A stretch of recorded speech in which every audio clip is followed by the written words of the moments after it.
কি ভাবছো সেজে গুজে সবাই মিলে কোথায় যাচ্ছি? সবাই তো নেই, এদিকে আমি, আমার বোন, আর এদিকে আমার বেটু, আমার পুচকু সোনা। দেখতে পেয়েছো সানগ্লাসটা কিছুতেই চোখ থেকে খোলেনি। আজকে আমার সামনের বাড়ির দাদার মেয়ের ভুজনো।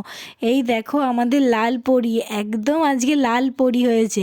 কেমন হাসছে দেখছো? ও না খুব হাসে, আর এখন না খুব কথা বলে। আমাদের বাড়ি আসে, আমি মাঝে মাঝে নিয়ে আসি 10টার দিকে পড়ি আসার পর। থাকে কিন্তু বেশি 5 মিনিট 10 মিনিট হয়ে গেলে আর কিছুতেই থাকতে চাইবে না। এদিকে ওকে চান করিয়ে নিয়ে আসার পর ওকে ভাত খাওয়ানো হচ্ছে। না, ভাত নয়, এখানে পায়েস খাওয়াচ্ছে। যেহেতু যাদের যেটা নিয়ম থাকে, আমাদের ভাত খাওয়ানো আছে, আমি তাই মুখ থেকে ভাত বেরিয়ে গেছে। কিন্তু সামনেতে না পায়েস আর মিষ্টি, তারপর ঠাকুরের প্রসাদ এইসবই আছে।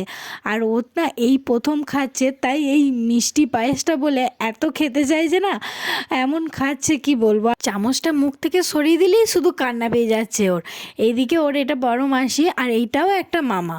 ওর মায়ের মাসির এখানে বিয়ে হয়েছে, তাহলে সেই মাসির ছেলে ভাই হয়, আর ভাই তো মানে মামা হবে। ওর মায়ের ভাই মানে ওরও মামা। আর এখানে দেখতে পেয়েছো কেমন কান্না করছে, একটু সরিয়ে দিলেই ও কেমন কান্না করছে শুধু দেখো।